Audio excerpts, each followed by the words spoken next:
vulnerables.edu que .gov, en Argentina un poco también. En cambio en Brasil pasaba al revés, había muchos más sitios o más malware propagándose por sitios gubernamentales que educativos.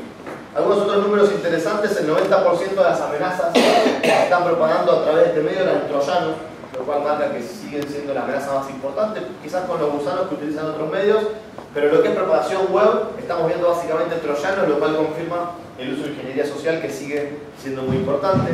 Y otro número muy interesante es que el 47% de todos los sitios que estaban alojando malware eran blogs o tenían alguna plataforma de blogging o CMS detrás, lo cual también nos marca que prácticamente la mitad de los casos están explotando vulnerabilidades sobre aplicaciones de base como blogging o CMS, ¿no? Y por último, en cuanto al mundo del cibercrimen y los ataques informáticos, y así ya pasamos a la tercera y última tendencia, aparece algo interesante porque, si mal no recuerdo, hasta alguna vez me han preguntado en esta misma conferencia de prensa, ¿qué es la amenaza del ransomware? Los ransomware son códigos maliciosos que cuando infectan la computadora, bloquean la computadora o bien el acceso a los archivos cifrando los datos y piden al usuario un rescate a cambio de devolverle su información.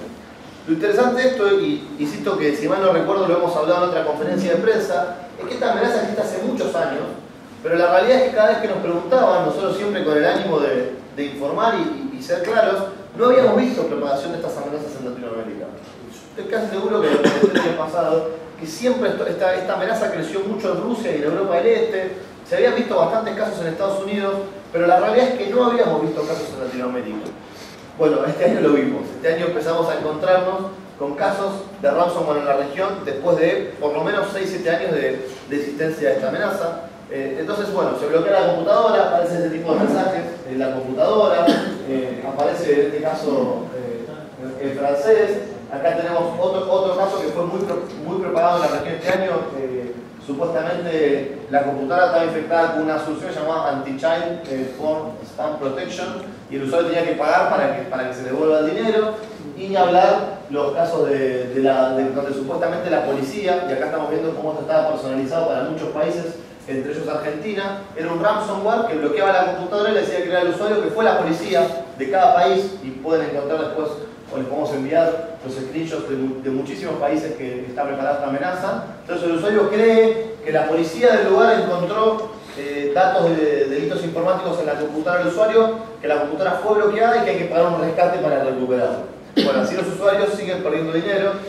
Vale destacar, quizás algunos se lo están preguntando, que es que según la amenaza, en algunos casos efectivamente el usuario recupera los archivos y en otros, aún pagando, no los puede recuperar. Por eso, cuando los usuarios nos preguntan si les aconsejamos pagar, en general siempre decimos que no, porque tampoco hay garantías que pagando se van a recuperar los archivos, y gran parte de estas amenazas ni siquiera tienen armado el sistema de rollback para que una vez que el usuario pagó se le devuelvan los archivos o el acceso a su computadora. Entonces, completando en lo que respecta a amenazas informáticas o a cibercrimen, seguiremos viendo malware para Android, mucha propagación a través de sitios web vulnerables y ransomware apareciendo en Latinoamérica por primera vez. Y para terminar, y ya iremos a una tendencia que seguramente será más masiva, pero a la vez novedosa y probablemente nueva, tiene que ver con dónde vamos a ver el malware, ¿no? Hace ya 3 o 4 años que empezamos a hablar del malware en dispositivos móviles. El malware en dispositivos móviles se empieza a asentar, lo empezamos a ver cada vez con más frecuencia, pero pasan los años y empiezan a aparecer más tecnologías. Aparecen, por ejemplo, autos inteligentes, aparecen televisores inteligentes, muchos ya tenemos, tenemos técnicamente, pues yo no tengo, pero muchos tenemos Smart TV. Heladeras inteligentes, no sé si escucharon, heladeras que tienen conectividad con Wi-Fi, que chequean si falta algo en la heladera. Hasta hay algunos modelos que plantean o hay prototipos para hacer los pedidos automáticamente. Ni hablar todo lo que es sistemas de vigilancia hogareños, en donde cada vez está todo más conectado a una red Wi-Fi, y ya esas cámaras que antes eran sistemas o circuitos cerrados, hoy se conectan directamente a la misma red Wi-Fi del usuario. Y cada vez más tenemos más dispositivos inteligentes. Entonces, así como vimos el movimiento del malware del mundo de escritorio al mundo móvil, de a poquito, y me gusta aclarar esto y ser muy concreto con esto, que es, así como otros incidentes van a ser más masivos, es probable que a poquito empecemos a ver casos de amenazas y malware para este tipo de dispositivos. De hecho, ya hemos visto muchas pruebas de concepto, y por eso entendemos que esto va a ser tendencia. Ya hemos visto noticias relacionadas a, por ejemplo, ataques a autos inteligentes. Hemos visto noticias relacionadas a ataques a inodoros inteligentes. No sé cómo será una denegación de servicio. Sí, debe ser complicado. Hemos visto en este caso, por ejemplo, un sistema que podía alterar unas lámparas inteligentes. Entonces uno entiende que la lámpara es inteligente y va a hacer siempre lo que nosotros queremos, pero puede ser que atrás de una vulnerabilidad empiece a hacer lo que un atacante quiera, no lo que nosotros queremos. Entonces, bueno, estos dispositivos inteligentes pueden empezar a jugarnos en contra. También hay pruebas de concepto para heladeras inteligentes. Es decir, de nuevo, serán menos casos, pero seguramente serán mucho más novedosos, nuevos códigos maliciosos diseñados específicamente para dispositivos que hasta ahora no habíamos visto este tipo de incidentes. Acá tenemos también otra prueba de concepto para cámaras de seguridad. Todo esto apareció el último año y sin lugar a dudas seguirá siendo tendencia y cada vez de a poquito creciente en el mundo. En resumen, señores, van a poder leer el informe completo, pero a nuestro criterio los principales ejes para el próximo año van a ser la privacidad de los usuarios, la evolución del cibercrimen, especialmente basada en malware para Android y ataques a servidores web, como veníamos hablando, y como novedad, de a poquito, nuevo malware para dispositivos inteligentes que empezamos a incorporar como costumbres de los usuarios y seguramente serán incorporados en las costumbres de los atacantes que desarrollan malware. Este es un poco el resumen del informe que se lleva con ustedes y quedo abierto a preguntas. La comida no está lista, así que pregunten tranquilos, porque si no, no me preguntan nada. Así que bueno, ahí vamos. Muchas gracias por todo.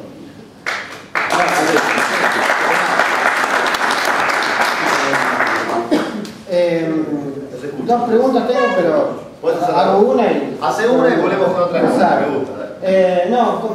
Con respecto al origen del malware en Android, ¿han notado alguna variante en relación a eso? ¿Sigue apareciendo el malware a través de aplicaciones que se ofrecen por canales no tradicionales o empezó a crecer quizás un poco más en la tienda oficial?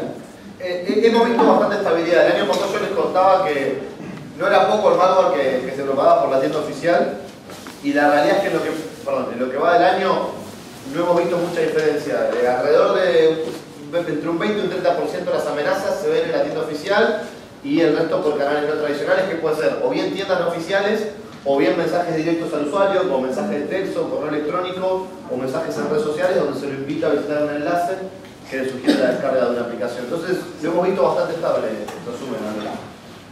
¿Y en Amazon también? No hemos visto. O sea, si entras por el Kindle Fire es más seguro la aplicación, la tienda de Amazon. Sí, definitivamente sí está pensando, pero sí, definitivamente. No hemos visto a través, de nuevo, la tienda de Amazon, no entrando a través de una... No, si vos tenés tu Kindle Fire y bajás aplicaciones, no puedes entrar a Google Play. No hemos visto casos, estaba pensando, pero no hemos visto casos. Definitivamente hoy por hoy es más seguro. Siempre hago la aclaración de hoy por hoy. Sí, claro. Cuando me preguntan por una tecnología más segura que otra, pero sí, hoy por hoy sí, no hemos visto casos. Mira, en el caso de los dispositivos inteligentes, aparte de las pruebas de concepto, ¿se ha visto ya algún ataque completo? Definitivamente no. Por eso hacía la aclaración importante de que entendemos que aparecerá el próximo año. ¿Qué faltaría para que ya sea como realidad? Yo entiendo que un poco.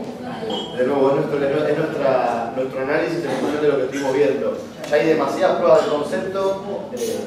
Ahora, siempre esta aclaración. Entiendo que falta poco para que empiecen a aparecer ataques reales que no estén basados en un trabajo científico o de investigación. Eso no significa que van a ser masivos el próximo año. Pero yo no veo motivo para que esto no empiece a ocurrir. Yo creo que ya está empezando a ocurrir y si no va a pasar en los próximos meses y es cuestión de tiempo hasta que se hagan públicos los ataques, ¿no? Los ataques generalmente, entre la prueba de concepto y que empezamos a ver los ataques, hay un tiempo en donde los atacantes empiezan a probar cómo implementar esas pruebas de concepto en escenarios reales. Pero falta poco y de nuevo, empezando por los dispositivos más populares. Yo me animo a decir cámaras de vigilancia y Smart TV. Probablemente pase un poco más de tiempo hasta otros dispositivos como heladeras, inodoros, autos inteligentes. Yo creo que agrego algo más que vale la pena destacar, que creo que la principal diferencia que va a hacer que las pruebas de concepto empiecen a llegar a ataques reales es cuando el dispositivo está conectado a internet. Por ejemplo, hoy hay autos inteligentes, pero todavía no dejan de ser circuitos informáticos cerrados. A medida que esos dispositivos empiecen a conectarse a redes abiertas, como pasó con las cámaras de vigilancia, donde antes eran circuitos cerrados y no había ninguna relación entre la cámara de vigilancia y un celular o una computadora, hoy están en la misma red y eso aumenta muchísimo el riesgo y ahí es donde empiezan a aparecer los ataques. O sea que todo esto de Internet of Everything, Internet of Things, motoriza todo este tipo de ataques. Sí, incluso algo parecido pasó por ejemplo, con los entornos industriales, cuando hablábamos de Stuxnet. Es decir, antes estaba todo separado. Hoy, antes en una fábrica, una computadora y una máquina gigante que producía o procesaba a nivel industrial no tenía ningún tipo de relación. Entonces ahora todo eso conectado a Internet, incluso a pesar de algunas separaciones lógicas que hacen en la red, utilizando la misma conectividad, definitivamente aumentan los ataques. ¿Qué pasa con Windows Phone, que es una plataforma relativamente nueva que ¿por qué consiste en la ataque? Hoy por hoy, por la forma en que fue concebido Windows Phone, que es bastante similar a lo que es la plataforma de iOS de Apple, está bastante cerrado el tema de desarrollo y por ende, mientras siga bastante cerrado el tema de desarrollo, va a ser difícil que aparezcan ataques. Es decir, las APIs que hoy pueden usar los desarrolladores son bastante limitadas, a diferencia de un sistema de código abierto como Android. Por ende, no hemos visto ni entiendo vamos a ver en el corto plazo ataques importantes a esa plataforma. Pueden quitar con las preguntas. Sí, con respecto al ransomware, ¿ven ustedes a la nube como una aliada en cierto sentido, en función de que uno cada vez tiene menos información en forma local y más información en la nube? Y llega a secuestrar la máquina y digo, bueno, de última formateo, instalo el sistema operativo y tengo todo otra vez. Sí, lo que mencionás creo que aplica al ransomware y a un montón de ataques que podrían afectar al usuario localmente. Es decir, la tendencia de cloud computing, la idea de tener información en la nube, permite resolver este problema ante el ransomware o ante cualquier otra amenaza informática, donde cuanto menos información tenga en la computadora. Lo que pasa es que el uso de la nube todavía es menos masivo en términos de que es raro que el 100% de la información del tiempo esté en la nube. Entonces, la estamos usando cada vez más, pero algunos números indican que se tiene entre el 25 y el 30% de la información en la nube, a nivel corporativo que estoy hablando. ¿Y ustedes cómo la ven a la nube en este momento? A nivel de seguridad, un Dropbox, un Google Drive. Y ahí lo que te iba a agregar, aún así lo que estoy minimizando es la probabilidad de que yo me infecte. Con la nube hay algo que es bastante, digamos, de esencia, que tiene que ver con la concepción que mi información está al otro lado. La pregunta que yo me tengo que hacer es qué es más probable, que me ataquen a mí o que ataquen al proveedor que tenga mi información en la nube. Más que me ataquen, que el ataque sea exitoso. Claro. Entonces, lo que uno hace es delegar la seguridad a un tercero. Y eso no es ni bueno ni malo, va a depender de cuán bueno sea ese tercero implementando seguridad o cuán bueno sea yo implementando seguridad. La realidad es que si vemos las medidas de seguridad de las empresas, que la gran mayoría tienen incidentes de seguridad a lo largo del año, en líneas generales, ir a la nube es bueno, pero bueno, después pasa esto, LinkedIn, Yahoo, Sony, los atacan, tienen vulnerabilidades y ahí la información estaba allá, no estaba en mi computadora. Entonces, es como que volvemos a lo que dices.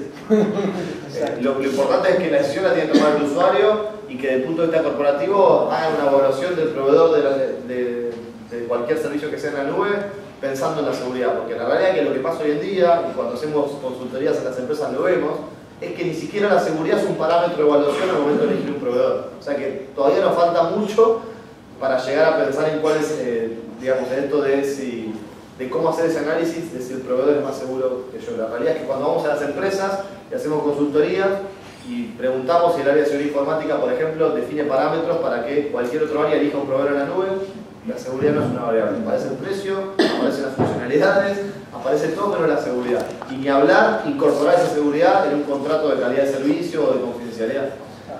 Entonces, si tengo 10 proveedores en la nube y no tengo ni siquiera firmados contratos de confidencialidad o de calidad de servicio basado en la seguridad, todavía estamos muy lejos de eso que sería lo que las buenas prácticas de seguridad y las normativas están pidiendo. ¿El ransomware para Windows 8.1 también hay ataques o no? Todavía no vimos, O sea que es más seguro por ahora. Por ahora sí. Pero bueno, igual, al ser tan nuevo, todavía está respondiendo a la etapa, digamos, de tranquilidad o de pocos ataques que suele tener algo tan nuevo. Yo creo que las tecnologías, a medida que se vuelven más masivas o que llevan más tiempo instaladas en los usuarios, es donde realmente podemos hacer la prueba de cuán seguros son. Ahora, independientemente de Windows 8.1, en líneas generales Windows 8 ya lleva un tiempo más razonable y ha demostrado tener menos ataques que Windows 7. Ni hablar de Windows 16. Entonces digo, más allá del 8.1 en particular, que tiene un tiempo muy corto de vida, el 8 ya es mejor. El 8 como concepto ha incorporado importantes medidas de seguridad.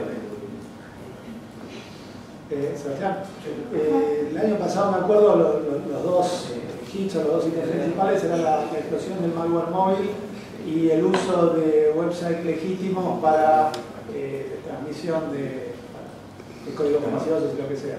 O sea que de un año a otro, lo de los dispositivos inteligentes es un nicho muy puntual que todavía no hablamos. O sea que de un año a otro no es que no hubo nada disruptivo así que cambie la ecuación. No, coincido totalmente. De hecho, me hace acordar muchas de las discusiones que teníamos con el equipo cuando poníamos sobre la mesa todas las variables. Y sí, de alguna u otra forma, lo que vos decís es cierto. Ha habido más una profundización de amenazas, de medios que han sido efectivos para los atacantes y no tanto la búsqueda de nuevos caminos. Y sí, yo creo que hasta que no explote lo de los dispositivos inteligentes, y por eso también lo van a ver detallado en el informe, estos dos medios seguirán siendo importantes.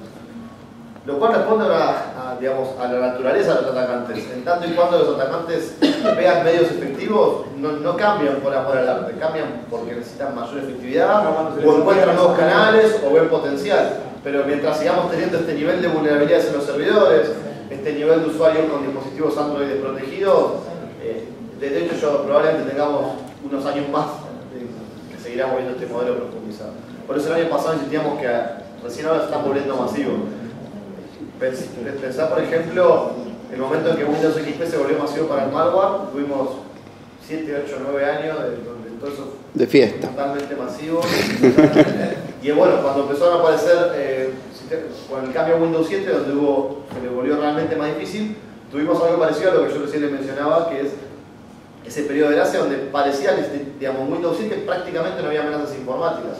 Hoy ya aparecieron, pero aparecieron en menor medida que lo que era para Windows XP. Entonces, tanto y cuando tengamos estos niveles de vulnerabilidades en los servidores y estos niveles de tasa de uso de Android, al menos no complementados con buenas prácticas y tecnologías, probablemente incluso lo mencionemos un par de años más. Y lo otro que noto, que yo lo que esperaba, en realidad lo que dijo él, es que el cloud todavía no es protagonista en tus análisis. O sea, la descripción salió al final en las preguntas y respuestas.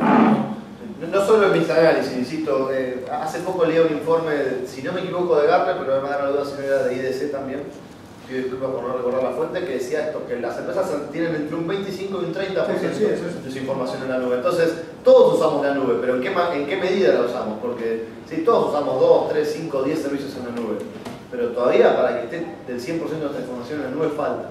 Porque la pregunta que yo me imaginaba antes de venir acá era, digamos, con el pasaje a la nube, por lo menos que todo el mundo habla de la nube, qué se hace en seguridad al respecto y qué paradigmas han cambiado o qué cosas se hace distinto. Y está ocurriendo, pero no se toca, ¿no? Coincido, está ocurriendo, pero estamos en proceso. El principal cambio del paradigma es que la seguridad va a depender mucho más del proveedor que del usuario. El tema es que la nube está verde.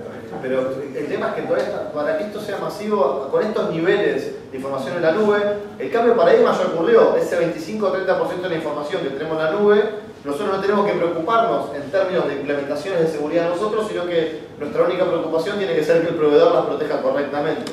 Entonces lo que cambia es que la seguridad pasa del cliente al proveedor, o del usuario final al proveedor. Ese 25-30% no es información core, suele ser información utility. ¿Por qué? Porque el principal motivo por el que no migramos... no hay problema. El principal motivo por el cual las empresas no están migrando de la nube es por la desconfianza y la privacidad. Entonces es altamente probable que muchísimas empresas ese 25 o 30% no siempre sea información de negocio. Está ocurriendo. Muchas empresas están empezando a tener el correo en la nube, están empezando a tener hasta sus CRMs en la nube. Pero es una tasa muy baja. Muy baja. Otra pregunta. Hablando esto de los dispositivos inteligentes, yo creo que uno de los anuncios del año fue que la infraestructura de Internet por sí misma sea inteligente con el chip este nuevo que va a largar Cisco, el iOpen. No sé si vieron algo de eso, que es un chip que va a ir en los switches y le va a dar inteligencia a los switches. O sea, los switches van a intervenir sobre el contenido, digamos. Van a tener inteligencia, van a tener APIs asociadas. Es un desarrollador poner APIs en los switches. ¿Eso desde el punto de vista de seguridad hay algún análisis? No hemos visto, la verdad es que no. No, todavía no está muy instalado, es un tema de concepto, ¿no? A nivel de concepto lo estoy pensando y no... O sea, ¿qué puede pasar con que la infraestructura en por sí, ya no el data center y el servidor sea el inteligente, sino la infraestructura tenga inteligencia? El networking de base de cómo sí. Internet. No solo no lo he visto, sino que incluso a nivel conceptual, que es lo que más ocurre, esa inteligencia no le encuentro vulnerabilidades nuevas. Es decir, pero tampoco entiendo cuándo solucionaría las vulnerabilidades viejas. Por ende, en un principio entiendo que no habría una relación entre esta inteligencia y la seguridad, y sí probablemente la performance, la usabilidad. En un principio, bajo los conceptos básicos que entiendo o que he visto sobre esa tecnología. Pero tampoco he visto publicaciones al respecto, digamos, de la comunidad. Una última. No molesta, ¿Cómo ves a la Deep Web? ¿Como una oportunidad para un crecimiento de la privacidad del usuario o como una cueva para que se sigan comunicando de una manera más protegida los ciberdelincuentes? O como las dos cosas. Por ahora no hay una Definitivamente. Es que, a ver, está claro, entras a la Deep Web y básicamente el uso de la Deep Web es por A o por B. O sea, los dos motivos por los cuales los dos motivos, sí, se la asocia más al delito que quizás a una cuestión de, entramos a un lugar donde podemos trabajar más tranquilos. Lo entiendo, pero es porque para los delincuentes ha sido muy importante el uso de la Deep Web y por ende eso ha sido noticia. Es decir, hoy uno entra a la Deep Web y empieza a capturar datos o a hacer investigaciones y se encuentra que claramente el mundo del cibercrimen. Cuando hablo de cibercrimen, no hablo de cibercrimen solamente en términos de malware, sino de la pedofilia en Internet, las apuestas ilegales en Internet y un montón de cuestiones. Están claramente utilizando la Deep Web. Nosotros hemos visto botnets que utilizan la Deep Web para que sea más difícil tracearlas. Ahora, la Deep Web no está siendo utilizada solamente para esto y hay muchísimos usuarios en todo el mundo que están fomentando el uso de la Deep Web para proteger la privacidad. El gran problema es que estamos usando la misma tecnología para proteger la privacidad que la que están usando los atacantes para proteger su anonimato. Pero no lo veo yo excluyente el uso solo para delitos informáticos. Hay muchos usuarios que están haciendo, por decirlo de alguna forma, un uso benigno, para ser claros, o no malicioso de la Deep Web. Hay una iniciativa incluso ahora de BitTorrent de armar una especie de web donde cada usuario sea un poquito servidor de diferentes páginas web. O sea, una página web está alojada un pedacito en los diferentes usuarios que conforman una red. Me parece medio como hasta un delito también de rato, ¿no? ¿O no? Bueno, ahí volvemos y mezclé un poco lo que me preguntaban recién con lo que decía antes de los servidores web. Esta tecnología sí entiendo que podría ser explotada maliciosamente, o sí se me ocurre que podría modificar el aspecto de seguridad, porque estamos hablando que hoy las páginas web alojadas en servidores que se dedican al alojamiento web tienen muchas vulnerabilidades. ¿Cómo podría impactar eso si para modificar una página web tendría que atacar a un usuario final o un usuario valiente? Ahí sí se me ocurre que podría haber una explotación de vulnerabilidades importante. Pero no, siempre conceptual de la misma forma que decía Pablo. Claro. Respecto de los usuarios, me acuerdo de un par de años atrás que decían que la principal amenaza para el tema de seguridad o sexual como gatillante es el mismo usuario que no tiene conciencia de implementar medidas de seguridad antivirus. ¿Cómo ha evolucionado eso? ¿Se mantiene como principal peligro dentro de la seguridad? La respuesta es sí, se mantiene como principal peligro. Ahora, yo creo que estamos mejor. Es difícil pensar que estamos mejor cuando vemos la gran cantidad de ataques que se realizan basados en los usuarios. Pero hace 6 años que viajo por todos los países de Latinoamérica y creo que hemos roto la primera barrera. Cada vez hay más usuarios que tienen la idea de me tengo que proteger. Yo creo que ahora nos falta que tengan la idea de cómo lo hacen. Pero la realidad es que si uno va por los eventos, por la calle, a las empresas, a las universidades, que vamos mucho, la principal barrera que hace 5 o 6 años no existía, que era, me tengo que proteger, yo creo que se ha avanzado mucho en ese aspecto. Es raro que nos encontremos con usuarios que no sepan que puede ser atacado, que se puede ver vulnerado. Es raro que nos encontremos con, por ejemplo, a través de Argentina Cibersegura, vamos mucho a las escuelas, con chicos que no sepan.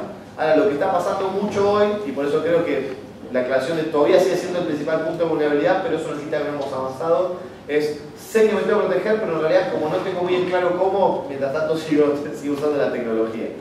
Pero eso no quita que es un avance si miramos 4 o 5 años para atrás, o al menos en nuestra percepción, de nuevo, basado en que viajamos bastante y nos movemos bastante y hablamos bastante con usuarios de todo el mundo. ¿Y hay estadísticas de cuánta gente usa, no sé, en América Latina o Chile, Argentina, cuánta gente tiene instalado un antivirus en su teléfono o en el computador? Desconozco la tasa de instalación de ese tipo, la verdad que no tengo su número. Podemos seguir en contacto a ver si lo podemos obtener de algún análisis de mercado. Lo desconozco hace un tiempo, pero lo había presentado hace un tiempo, pero no tengo el dato fresco. Estamos hablando que en Android se hablaba de entre 2 y 3 de cada 10 usuarios, o sea, entre un 20 y un 30% de uso de dispositivos móviles. Ahí es donde más tenemos que crecer. Lo que pasa es que también hay un montón volvemos a los grises, porque, por ejemplo, en el entorno de escritorio o en el entorno corporativo nos encontramos con un montón de usuarios que si le preguntás si tienen un antivirus te va a decir que sí, pero cuando haces una auditoría ves que tiene versiones no vigentes, versiones desactualizadas, y ahí aparecen todos los grises, de tengo antivirus o tengo cualquier tecnología de seguridad, pero no la tengo configurada y actualizada correctamente, por ende el nivel de seguridad tampoco se nos falta. En el caso de ustedes, la solución Mobile Security que para smartphones, ¿tienen una estadística de cuánta gente ha adquirido más este año respecto al pasado? Probablemente la tengamos ahí, no soy yo, pero seguramente... A partir de ahí quizás sacar una relación. Seguramente después te podemos brindar algún tipo de dato de la OCE, porque ahí ya se me escapa la parte de investigación, pero sí, tenemos alguna estadística podemos conseguirte de cuánta gente está usando nuestro producto.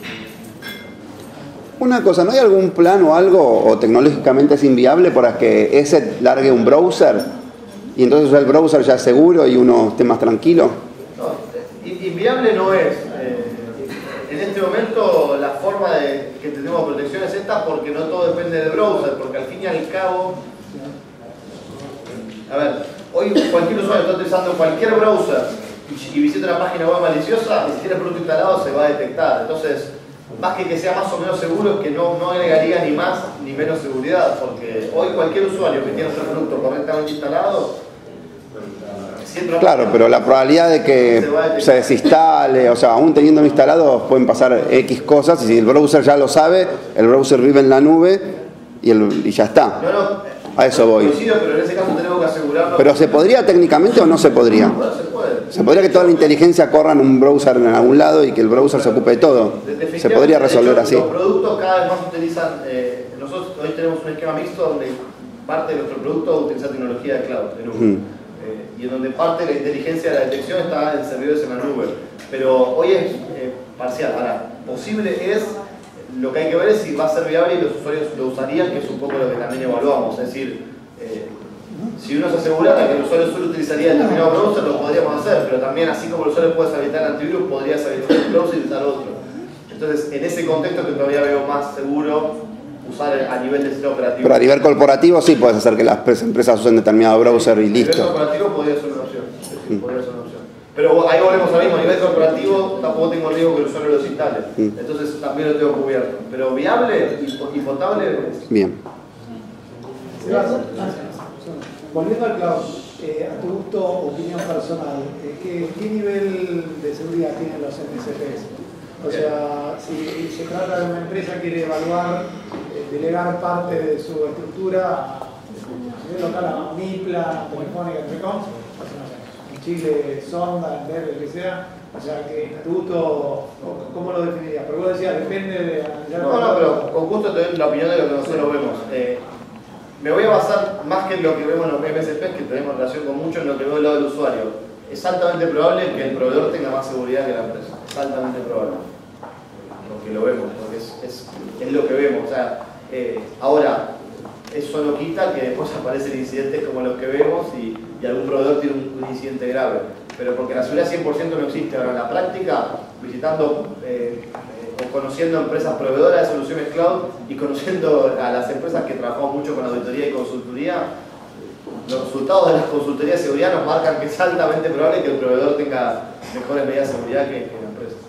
O sea que la seguridad no es una traba en este momento para pasarse al cloud. La seguridad en términos de ataque no, es una traba, pero nuestra opinión es que... Va a estar en todos lados. Lo que voy es que es una traba desde el punto de vista de que los usuarios todavía no están confiando. No quiere decir traba técnica. Sí, a nivel técnico yo creo que no. No, definitivamente creo que no. Definitivamente creo que, más allá de algunos incidentes que hemos conocido, los niveles de seguridad suelen ser buenos y ni hablar, reitero, bastante más alto de lo que vemos en las empresas. Que la realidad es que cuando hacemos consultoría de seguridad, los niveles de seguridad oscilan. Generalmente cuando hacemos un penetration testing o este tipo de servicios, los informes terminan, más allá del análisis detallado y el doble clic, en la foto general se evalúan a las empresas a un nivel de 1 a 5. Malo, bueno, malo, regular, bueno, muy bueno, excelente. Y prácticamente, me animo a decir, por encima del 90% de los informes, las empresas están hoy en un nivel 2 y 3. Entonces, si eso lo llevo a lo que son los proveedores... Y los proveedores están 4. Y los proveedores están más altos. Y nosotros estamos mucho más enfocados en el segmento PYME, en lo que es auditoría de seguridad. Por eso ese dato lo tengo más de cerca, porque es nuestra experiencia, y el otro más una percepción o por conocerlos de otro lado y no tanto haber hecho un pentest, pero sí, me animo a decir que es altamente probable que no estén en 2 o 3. Ojalá. Sí, no, definitivamente.